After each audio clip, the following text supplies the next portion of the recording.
Hello બાળ મિત્રો, good morning. Udhna academy education trust સંચાલિત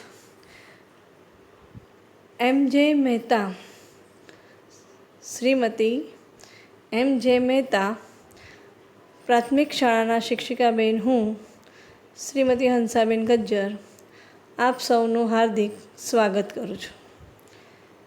વિદ્યાર્થી મિત્રો, આપણે ગયા તાસની અંદર પાંચમા પાઠના વિશેષ પ્રશ્નો કરી દીધા. હવે પાઠ 5 સુધી આપણા સ્વાધ્યાયને વિશેષ પ્રશ્નો પૂરા થઈ ગયા છે. પાઠ 2ના કાવ્ય 2 છે. એ કાવ્ય 2ના તમારા પર્વત તારા એ કાવ્ય 2ના વિશેષ પ્રશ્નો તમારા બાકી છે. બાકી પાઠ 3, 4 અને 5ના વિશેષ પ્રશ્નો આપણે સ્વાધ્યાય સાથે જ પૂર્ણ કરી દીધા છે. પણ કાવ્ય 2 પર્વત તારા એના વિશેષ પ્રશ્નો બાકી છે, તે હું આજે કરાવી દઉં છું. પાઠ 2ના વિશેષ પ્રશ્નો. હવે જે કાવ્ય 2 છે એના જે વિશેષ પ્રશ્નો છે એ થઈ જાય એટલે 5 પાઠ તમારા પૂર્ણ થઈ જશે. 5 પાઠ પૂર્ણ થાય પછી બધાએ શુક્ર, શનિ અને રવિમાં પાઠ 4 અને પાઠ 5 એનું સ્વાધ્યાય અને વિશેષ પ્રશ્ન વાંચીને મોઢે કરવાનું છે. સોમવારે તમારી 20 ગુણની મૂલ્યાંકન કસોટી છે, એટલે બધાએ એ પ્રમાણે સવાલ જવાબ વિકલ્પો જે વિશેષ પ્રશ્નોમાં પૂછેલા છે તે મોઢે કરજો. અને એની મૂલ્યાંકન કસોટી 20 ગુણની આપણે સોમવારે લઈશું. વાંચવા માટે તમારી પાસે શુક્ર, શનિ અને રવિ 3 દિવસ છે. આ 3 દિવસમાં વાંચીને મોઢે કરજો અને જવાબ બધા જાતે લખજો. તમને સમય આપવામાં આવશે, તે સમય દરમિયાન બેસીને એ પૂર્ણ કરજો. તો હવે આપણે જે પાઠ કાવ્ય 2 પર્વત તારા એના કેટલાક વિશેષ પ્રશ્નો આપણા બાકી છે, તે વિશેષ પ્રશ્નો આજે આપણે પૂર્ણ કરીએ એટલે 1 થી 5 પાઠના તમારા વિશેષ પ્રશ્નો, સ્વાધ્યાય બધું જ પૂર્ણ થઈ જશે. અને પછી 1 થી 5 પાઠના તમારા મૂલ્યાંકન કસોટી કરીશું આપણે. અને કેટલાક સામાન્ય જ્ઞાનના પ્રશ્નો છે એનું મૂલ્યાંકન કરીશું. તો તમે અત્યારે આ પાઠનું પૂર્ણ થઈ જાય, બધું કાવ્ય 2નું વિશેષ પ્રશ્ન પૂર્ણ થઈ જાય પછી પાઠ 4 અને પાઠ 5 આ બંનેનું સ્વાધ્યાય અને વિશેષ પ્રશ્ન મોઢે કરજો. એની મૂલ્યાંકન કસોટી સોમવારે લેવામાં આવશે. તો હવે આપણે કાવ્ય 2 પર્વત તારા એના કેટલાક વિશેષ પ્રશ્નો છે તે જોઈએ.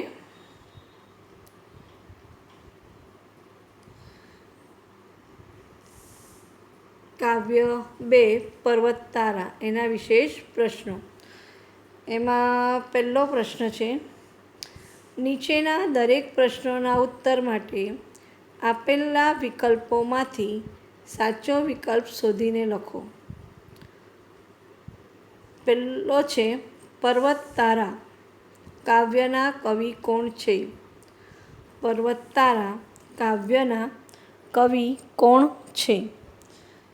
અનિલ જોશી, સુંદરમ, રમેશ પારેખ, સુરેશ દલાલ. તો સાચો વિકલ્પનો જવાબ છે સુરેશ દલાલ.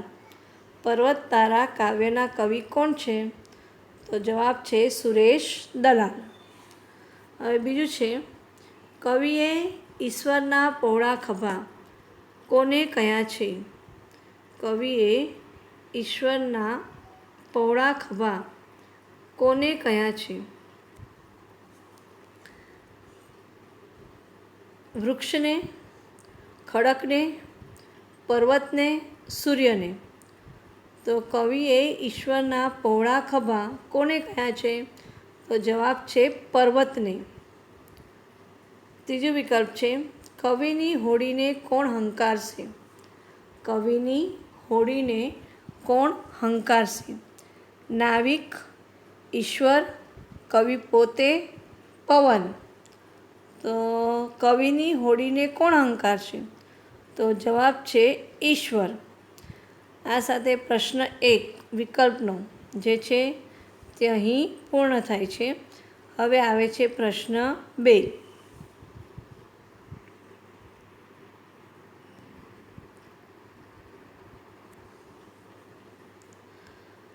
પ્રશ્ન 2માં કવિ ઈશ્વરને ક્યાં ક્યાં જુએ છે? કવિ ઈશ્વરને ક્યાં ક્યાં જુએ છે? કવિ ઈશ્વરને સર્વત્ર જુએ છે. કવિ ઈશ્વરને સર્વત્ર જુએ છે. બીજો સવાલ છે, કવિ ઈશ્વરના વિશાળ દિલને કયા સ્વરૂપે જુએ છે? કવિ ઈશ્વરના વિશાળ દિલને કયા સ્વરૂપે જુએ છે? જવાબ છે કવિ ઈશ્વરના વિશાળ દિલને દરિયા સ્વરૂપે જુએ છે.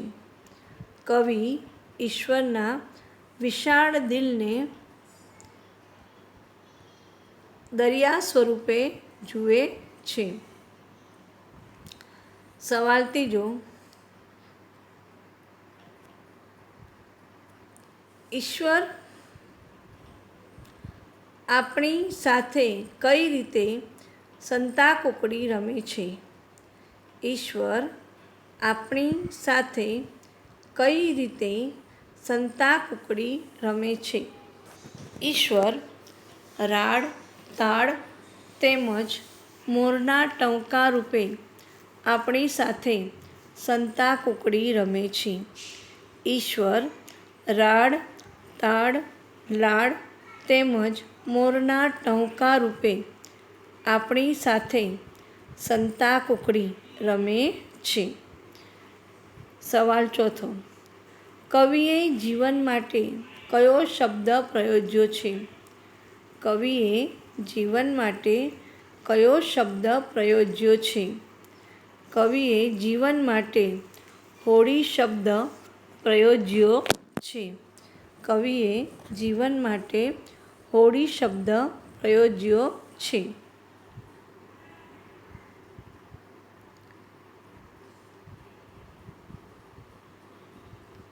હવે છે પ્રશ્ન 3, નીચેના વિધાનો ખરા છે કે ખોટા તે જણાવો.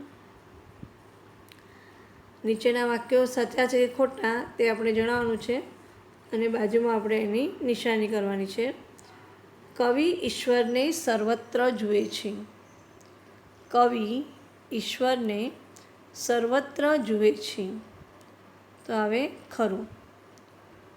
ઈશ્વર તરણાનો તારણહાર નથી. ઈશ્વર તરણાનો તારણહાર નથી. ખોટું. ત્રીજું છે, દરિયો ઈશ્વરનું વિશાળ દિલ છે. દરિયો ઈશ્વરનું વિશાળ દિલ છે. ખરું. પર્વત તારા પ્રાર્થના કાવ્ય નથી. પર્વત તારા પ્રાર્થના કાવ્ય નથી. તો હવે ખોટું.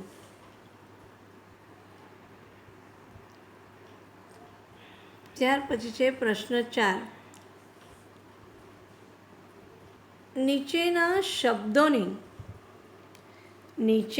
શબ્દોને શબ્દકોશની કક્કાવારીના ક્રમમાં ગોઠવો.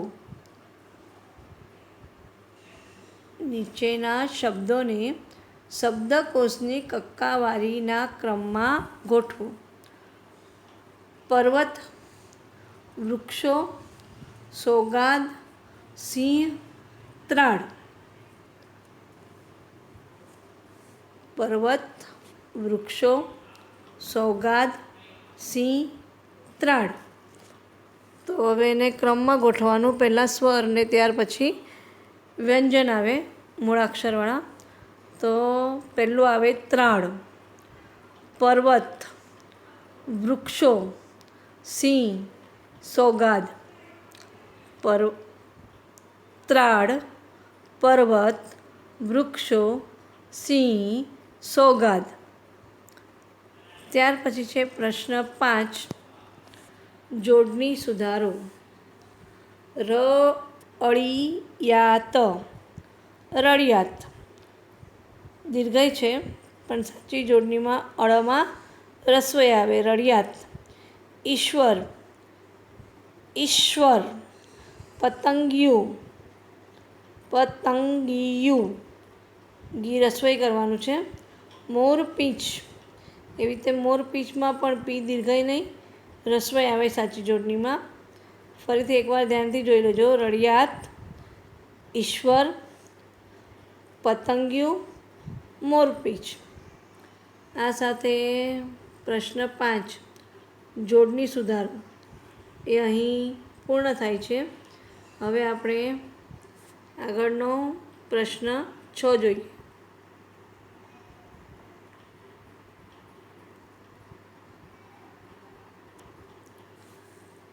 કાવ્યમાં કવિ પ્રકૃતિના કયા કયા તત્વોમાં ઈશ્વરના દર્શન કરે છે? કાવ્યમાં કવિ પ્રકૃતિના કયા કયા તત્વોમાં ઈશ્વરના દર્શન કરે છે? જવાબ છે કવિ પર્વત, સરોવર, દરિયો, વૃક્ષો, મેઘધનુષના રંગો, ઝરણા, ફૂલો, સિંહ, વાઘ, કોયલ, બુલબુલ, પતંગિયા, સૂર્ય, ચંદ્ર, તારા, આગિયા, ભમરા, મોરના ટહુકા વગેરેમાં ઈશ્વરના દર્શન કરે છે. ફરીથી એકવાર જવાબ જોઈએ આપણે. કવિ પર્વત, સરોવર, દરિયો, વૃક્ષો, મેઘધનુષના રંગો, ઝરણા, ફૂલો, સિંહ, વાઘ, કોયલ, બુલબુલ, પતંગિયા, સૂર્ય, ચંદ્ર, તારા, આગિયા, ભમરા, મોરપીંછના ટહુકા વગેરેમાં ઈશ્વરના દર્શન કરે છે.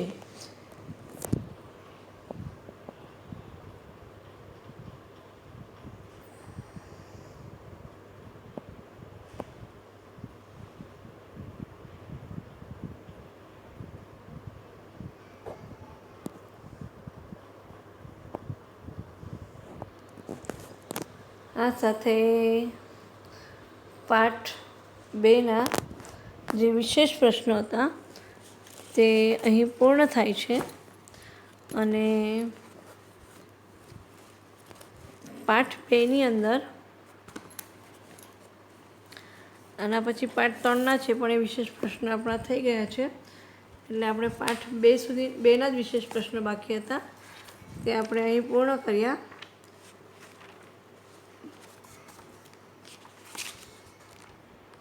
એટલે આપણે આજે વિશેષ પ્રશ્નોમાં પાઠ 2નું જોયું. વિકલ્પો, પ્રશ્નોના જવાબ, ત્યાર પછી સવાલ જવાબ. હવે ખરા ખોટા, કક્કાવરી પ્રમાણે ગોઠવો, પછી જોડણી સુધારો, આ આપણે જોયું. હવે એક બાકી છે, રૂઢિપ્રયોગના અર્થ આપી વાક્યમાં પ્રયોગ કરો. તે સાંભળી લો અને પછી એ પ્રમાણે લખી લેજો કે નીચેના રૂઢિપ્રયોગોના અર્થ આપી વાક્યમાં પ્રયોગ કરો. એમાં એક રૂઢિપ્રયોગ લખવાનો મારા નોટમાં રહી ગયેલો છે, હું બોલું છું, તમે ધ્યાનથી લખી લેજો નોટની અંદર. રૂઢિપ્રયોગના અર્થ આપી વાક્યમાં પ્રયોગ કરો. પહેલું છે વિશાળ દિલના હોવું. પહેલું છે વિશાળ દિલના હોવું એટલે ઉદાર હોવું. વિશાળ દિલના હોવું એટલે ઉદાર હોવું. સજ્જનનો વિશાળ દિલના હતા. વાક્ય છે સજ્જનો વિશાળ દિલના હોય છે. બીજું છે તારણહાર હોવું. તારણહાર હોવું એટલેનો અર્થ છે ઉદ્ધારક હોવું. તારણહાર હોવું ઉદ્ધારક હોવું. ઈશ્વર સૌનો તારણહાર છે. ઈશ્વર સૌનો તારણહાર છે. આ રૂઢિપ્રયોગ વિશેષ પ્રશ્નમાં બાકી રહી ગયેલો તે આપણે અહીં કર્યો, એટલે એ લખો ત્યારે એ પણ તમે લખી નાખજો અને પૂર્ણ કરજો. અને કેટલીક ખાલી જગ્યા છે એ ખાલી જગ્યા પણ લખી નાખજો. અને એક પ્રાર્થના છે બહુ સરસ પ્રવૃત્તિમાં, તે આપણે કરીશું.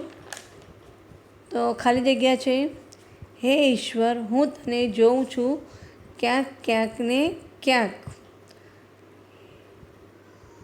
હે ઈશ્વર, હું તને જોઉં છું ક્યાંક ક્યાંક ને ખાલી જગ્યા. તો ખાલી જગ્યામાં આવે ક્યાંક. દરિયો તારું ખાલી જગ્યા વિશાળું, વૃક્ષો તારી વાત. દરિયો તારું દિલ વિશાળું, વૃક્ષો તારી વાત. અને ત્રીજી ખાલી જગ્યા છે અજવાળાના ખાલી જગ્યા વચ્ચે અંધારાની નદી વહે. તો અજવાળાના કાંઠા વચ્ચે અંધારાની નદી વહે. તો આ સાથે રૂઢિપ્રયોગને ખાલી જગ્યા તમે લખી લેજો. અને વિશેષ પ્રશ્નોની અંદર આપણે વિકલ્પો, સવાલ જવાબ, પછી ખાલી ખરા ખોટા અને રૂઢિપ્રયોગ કર્યા, કક્કારી પ્રમાણે ગોઠવો તે કર્યું, અને જોડણી સુધારો કરી. આ બધું નોટમાં વ્યવસ્થિત લખી લેજો.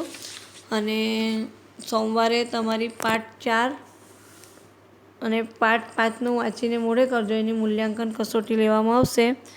અને કસોટીનો સમય અને કેના પર ક્યારે કઈ તારીખે મૂકવું એ પણ અંદર લખેલું હશે. એ પ્રમાણે તમે મૂકજો, એટલે ચેક કરીને તમને આપવામાં આવશે. તો હવે આ સાથે હું રજા લઉં છું.